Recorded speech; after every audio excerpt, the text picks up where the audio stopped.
दिवस की शुभकामनाएं। आज मैं इस नाटक में कंपनी वाला बना हूँ। सबको नमस्कार, मेरा नाम चैरिटी है। इस नाटक में मेरा पात्र कृषि अधिकारी है।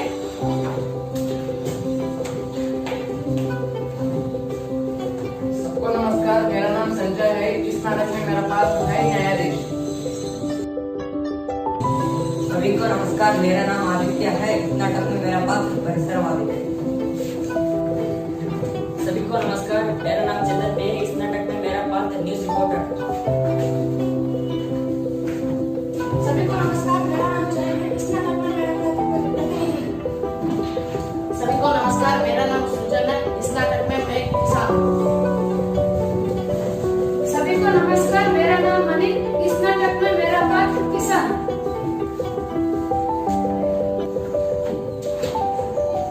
नमस्ते मंत्री जी। नमस्ते बेटी, आपसे मिलकर अच्छा लगा। मुझे भी आपसे मिलकर अच्छा लगा।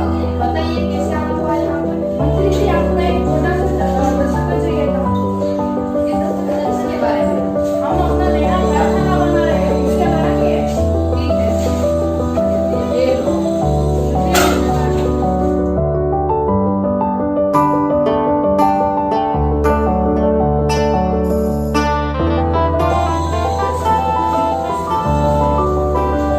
और देखो, कोई हमारे खेत में कुछ कर रहा है। आओ देखेंगे। यहाँ पर क्या कर रहे हो? मैं अपना यहाँ कारखाना बना रहा हूँ। कारखाना? यहाँ पर कारखाना मत बनाइए, क्योंकि यहाँ पर खेत, हमारे खेत में फसल उगाते हैं और वह फसल सूख जाएंगे। और नदियों का पानी कलुषित होता है। यहाँ पानी पीने से गाय और बैल मर जाएंगे। हाँ, वो मुझे कुछ नहीं पता। मेरे पास अनुमति पत्र है, ये जमीन का कचरा है। मेरे पास सब कुछ है, मैं यहाँ कुछ भी बना सकूँ। तुम्हें क्या है? हमें ये कुछ नहीं पता, हम कंप्लेंट देंगे। हाँ, वो नमस्ते साहब। नमस्ते, बोलिए क्या काम था?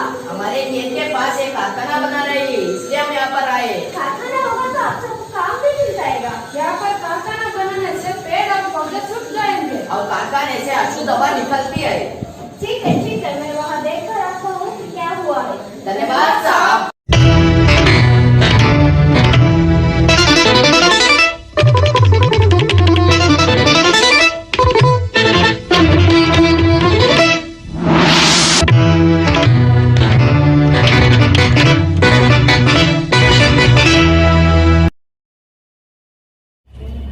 आप सभी को गुरुदेव न्यूज चैनल में स्वागत है।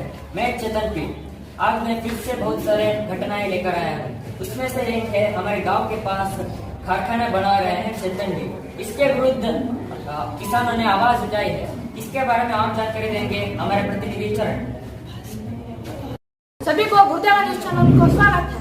हम यहाँ कृषि अधिकारी से यह पूछने आए हैं कि हमारे गांव के पास बन रहे कारखाने के बारे में उनके क्या सोच है। आइए उनसे पूछते हैं। अधिकारी महोदय, यहाँ हमारे गांव के पास कारखाना बन रहा है, उससे किसानों को बहुत तकलीफ हो रही है। उसके बारे में आपके क्या सोच है? हाँ, मैंने भी उस कारखाने के बारे में सुना है। उससे गांव वालों को तकलीफ हो रही है। हम कुछ ही समय में उस कारखाने को बंद करवा देंगे। धन्यवाद। गुरुदेव न्यूज चैनल से रिपोर्टर चरण, कैमरामैन प्रवीण के साथ। शुक्रिया चरण। आज हमारे साथ आदित्य सिंह, एक परिसरवादी भी हमारे साथ है। आज चलिए उनके साथ बातचीत करते हैं। आदित्य सिंह जी, आपको गुरुदेव न्यूज चैनल में स्वागत है। आपको भी नमस्कार। जो आप यहाँ घटना चल रहा है, इसके बारे में आपका क्या सोच है? पर्यावरण में संतुलन और घर समाज में समन्वय होना आवश्यक है। हमें ऐसे कार्यकलाप रोकने होंगे जिससे हमारे पर्यावरण नष्ट हो जाए, जैसे वनों की कटाई, कारखाना बनाना, वायु प्रदूषण करना। मैं सरकार से विनती करता हूँ कि कारखाना को बंद करें। शुक्रिया आदित्य जी। ऐसे ही ताजे खबरें सुनने के लिए देखिए गुरुदेव न्यूज चैनल। धन्यवाद।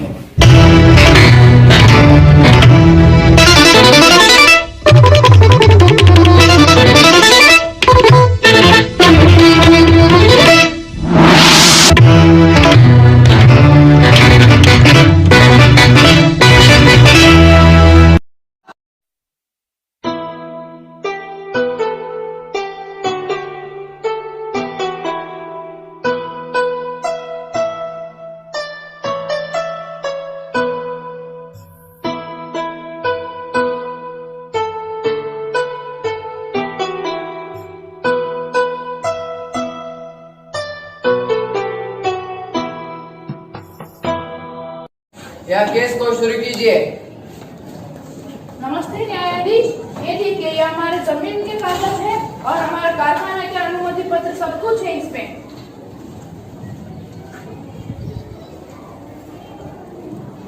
इस कदम पर आपका वाद क्या है? ये देखिए ये गांव के पास इलीगली कारखाना बना रहे हैं।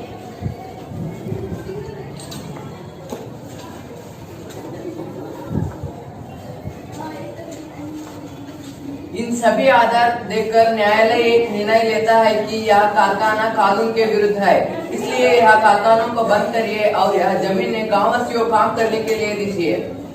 यह नोटिस ने कंपनी का सीईओ और मंत्री को लीजिए। The court is adjourned.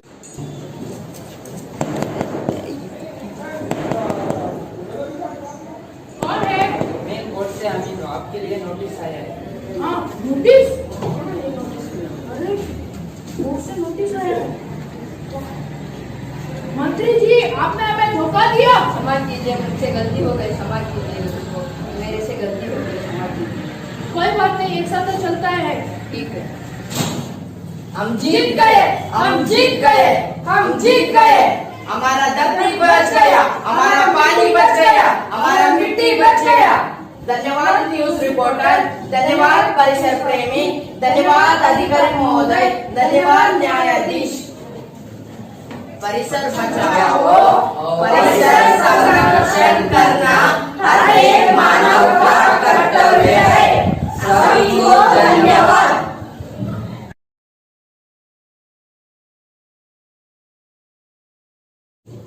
आप सबको हिंदी दिवस का शुभकामनाएं। मेरा नाम संजना जी, मैं 10वीं कक्षा में पढ़ती हूँ। मैं इस नाटक की निरूपकी हूँ। आप सबको हिंदी दिवस की शुभकामनाएं। हम यहाँ बेटी बचाओ बेटी पढ़ाओ नाटक प्रस्तुत कर रहे हैं। मेरा नाम अमृता है। इस नाटक में मेरे पास ज्वाला देवी है। मेरा नाम अनुषा है। इस नाटक में मेरा पास शीतल देवी है। मेरा नाम संजना अरमान है। इस नाटक में मेरा पात्र लक्ष्मी देवी है। मेरा नाम हिचरक्षिता है। इस नाटक में मेरा पात्र देवी पार्वती है। मेरा नाम ईपीएसिता है। इस नाटक में मेरा पात्र देवी दुर्गा है। मेरा नाम केएस चंदना है। इस नाटक में मेरा पात्र किरण देवी है। मेरा नाम दीपिका है। इस नाटक में मेरा पात्र कल्पना चावला है। मेरा नाम सृष्टि है। इस नाटक में मेरा पात्र झांसी की रानी है। मेरा नाम मेघना है। इस नाटक में मेरा पात्र इंदिरा गांधी है। मेरा नाम पी सहना है। इस नाटक में मेरा पात्र प्रतिभा पाटिल है। मेरा नाम सीएस कवना हूँ। मैं 10वीं कक्षा में पढ़ती हूँ। इस नाटक में मेरा पात्र ज्योति है। मेरा नाम जहरा है। इस नाटक में बेटी हूँ। मेरा नाम सैयदा अप्सरा है। इस नाटक में मेरा पात्र रोहित है। आप सबको सुबह की शुभकामनाएं। हम यहाँ एक ऐसा नाटक प्रस्तुत कर रहे हैं जिसमें नारी का महत्व, बेटी को बचाने के लिए और उसे बढ़ाने के लिए प्रेरित करने का एक नाटक प्रस्तुत कर रहे हैं। इस नाटक का पहला प्रसंग, रोहित और ज्योति की जिंदगी में खुशी थी क्योंकि वहाँ माँ बाप बनने वाले थे, मगर रोहित को बेटा चाहिए था, इसलिए वहाँ सोनोग्राफी रिपोर्ट का इंतजार कर रहा था। क्या बात है रोहित, आज बड़ी जल्दी में हो? अरे तुम्हारी सोनोग्राफी रिपोर्ट आ रही है ना। रिपोर्ट से क्या होता है? लड़का हो या लड़की, बच्चा स्वस्थ होना चाहिए।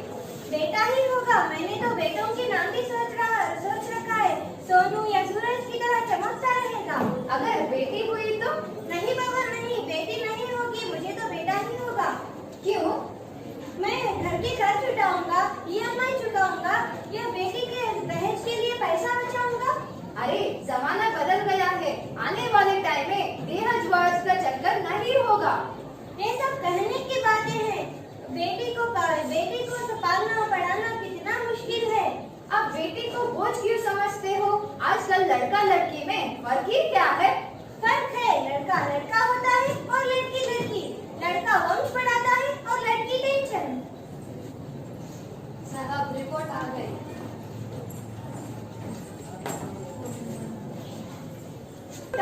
बताओ ना क्या है रिपोर्ट में?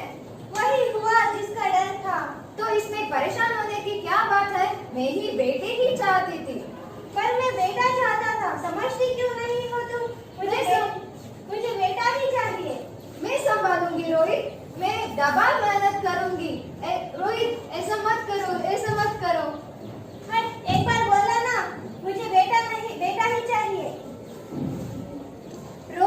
अपनी बीवी को छोड़कर चला जाता है। तभी माँ के गर्भ से बेटी बोलती है, माँ माँ, अभी तो भगवान ने मेरे किस्मत के हाथों लकीरें ही नहीं बनाई, उससे पहले आपने मेरा फैसला सुना दिया। माँ मुझे जी लेने दो, अपनी कसम मैं तुम्हें तंग नहीं करूंगी, घर का काम करूंगी, स्कूल ही नहीं जाऊंगी। फिर भी आपको लगता है कि मैं तुम्हें बोझ बनूंगी तो मैं भगवान से कह दूंगी कि मेरी माँ मरा मुँह देखे। नहीं मेरी बच्ची, ऐसा मत बोल। रोहित रोहित, मैं ऐसे नहीं कर सकती हूँ, मैं ऐसे होने नहीं दूंगी। मैं मर जाऊंगी पर इस बच्ची को मरने नहीं दूंगी। मरती है तो मर जा, पर मुझे बच्ची नहीं होने दूंगा। माँ मेरा दम घुट रहा है, मुझे यहाँ से बाहर निकालो। बाहर आकर तो क्या करेगी मेरी बेटी? यहाँ दुनिया तेरे लायक नहीं है। माँ मैं तुम्हें देखना चाहती हूँ, पापा को देखना चाहती हूँ, भगवान ने बनाई इस खूबसूरत दुनिया को देखना चाहती हूँ। अब यहाँ इस दुनिया इतनी खूबसूरत नहीं है मेरी बेटी। बाहर आकर तो तुम्हारे साथ कौन खेलेगा, क्योंकि हजारों लड़कियाँ पेट में ही मार दिया जाता है। जो भी बच जाता है वो भी आजाद कहाँ है। बाहर आकर तो मेरी तरह धक्के खाओगी। पर माँ मुझे अंदर बहुत डर लग रहा है। बाहर इसे भी ज्यादा डरावना है मेरी बेटी। डर से तो जाने से अच्छा है तुम बाहर ही मत खा। इस नाटक का दूसरा प्रसंग, रोहित नींद कर रहा है। रोहित के सपने में क्या होता है अब हम देखेंगे। आप कौन? मैं बेटी हूँ। मैं ही लक्ष्मी हूँ। मैं पार्वती हूँ। मैं दुर्गा हूँ। मैं शीतला देवी हूँ। मैं ज्वाला देवी हूँ। आप सब?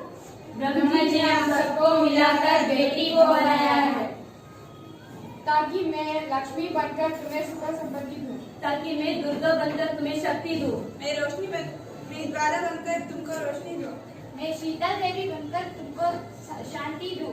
मैं पार्वती बनकर तुमको स्वाभिमान देती हूँ। मैं अन्नपूर्णा हूँ। मैं आप सबकी जिंदगी में खुशहाली लाती हूँ। पर मुझे बेटी नहीं चाहिए, बेटियाँ मुझे बोझ लगती है। तुमने तो हमारे कोख में ही खत्म कर दिया। हमारा कसूर क्या था? हम लोग तुम्हें कुछ देने के लिए आए थे। अब हम तुम जैसे लोगों के घर में कभी नहीं जाएंगे। तुम जैसे लोगों में खुशियाँ कभी नहीं फैलाएंगे, कभी नहीं।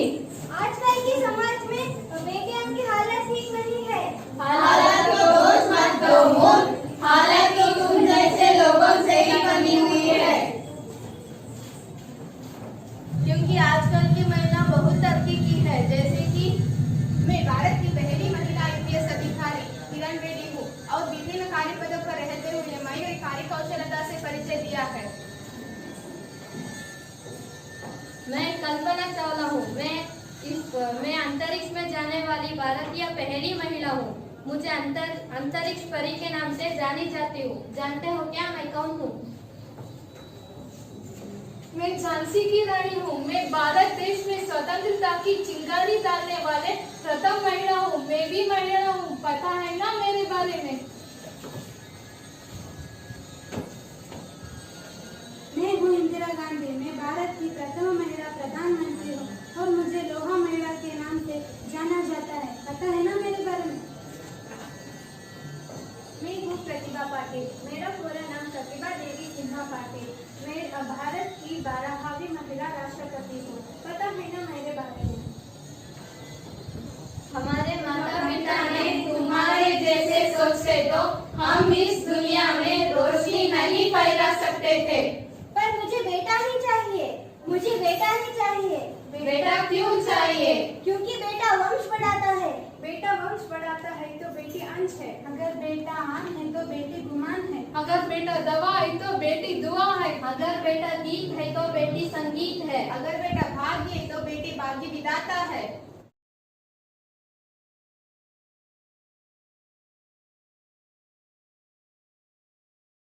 आप सभी को माँ चाहिए, बीवी चाहिए, बहन चाहिए, मगर बेटी नहीं चाहिए। बहू माँ के दो फूलों की लाज होती है बेटियाँ। अगर माँ बाप को जरा सा भी दर्द हो तो रोती है बेटियाँ। क्यों नहीं चाहिए बेटियाँ? हमारा कसूर क्या है? क्यों नहीं चाहिए बेटियाँ? हमारा कसूर क्या है? क्यों नहीं चाहिए बेटियाँ?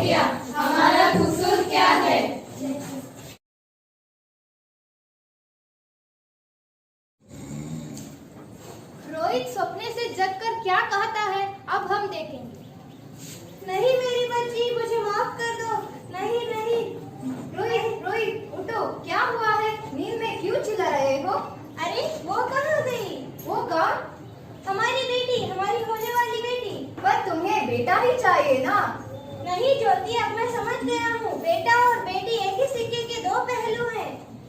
हाँ हाँ रोहित, तुम ठीक से कह रहे हो। बेटियां माँ बाप की रानियां होती है।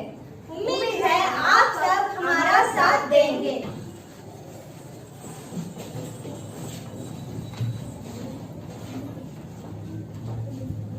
बेटी बचाओ, बेटी पढ़ाओ, बेटी को बोझ मत समझो। धन्यवाद। आप सबको हिंदी दिवस की शुभकामनाएं। मेरा नाम प्रकृति है। मेरा नाम सिंधु है। हम 9वीं कक्षा के छात्र हैं। दिन और तारीख की जरूरत नहीं, जब हम अमर अनकी कहानी खाने वाले थे। जब भारत देश में अंग्रेजों का शासन चल रहा था, भारत देश वहाँ बादशाह का गुलाम बना हुआ था। उस समय भारत देश में अनेक राष्ट्रीय आंदोलन चल रहे थे। उसी समय की बात है, स्वतंत्र आंदोलन का जुलूस निकलने वाला था, पर बादशाह ने इसका विरोध किया। परंतु एक वीर बालक ने जुलूस की तैयारी कर रहा था। आइए हम इसी दृश्य को अब देखेंगे। सुनो सुनो, बादशाह का हुक्म है कि जुलूस नहीं निकलेगा। सुनो सुनो, बादशाह का हुक्म है कि जुलूस नहीं निकलेगा। सुनो सुनो, बादशाह का हुक्म है कि जुलूस नहीं निकलेगा। बड़ा आया बादशाह, क्यों ना निकाले हमारा जुलूस, क्यों ना निकाले हमारा झंडा। ये बादशाह कौन है भैया? हुआ होगा कोई। क्यों ना निकले जुलूस, क्यों ना निकले हमारा झंडा? हमारा देश बादशाह का गुलाम जो है। तब तो जरूर निकले जुलूस, हम लहराएंगे अपने झंडा। देखते हैं कौन रोकता है हमें। भारत माता की जय। अरे भैया जाते का हो, हम भी साथ चलेंगे। पर बहन बड़ी दूर जाना है, तुम तक जाओगी। नहीं भैया। नहीं बहन। तो जुलूस कौन बनाएगा? तुम झंडा उठाना, हम जुलूस बनकर चलेंगे पीछे पीछे। नहीं बहन, तुम जुलूस नहीं, तुम एक काम करो, हमें रोली का तिलक लगाकर विदा करो, जैसे राजकुमारी अपने भाई राजकुमार को विदा करती है। अच्छी बात है भैया।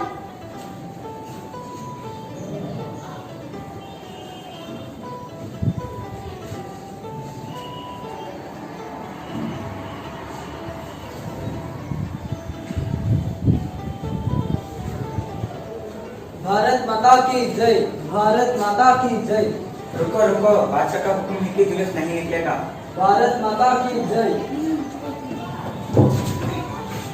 भैया भैया, तुम आ गई, ये झंडा लगाओ झंडे को।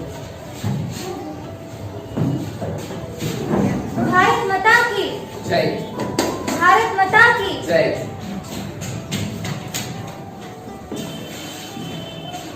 बादशाह का हुक्म था, जुलूस नहीं निकलेगा। जुलूस निकला और बड़ी शान से निकला। यहाँ एक वीर बालक था जो अपनी सुगंध बिखेर कर चला गया। धन्यवाद।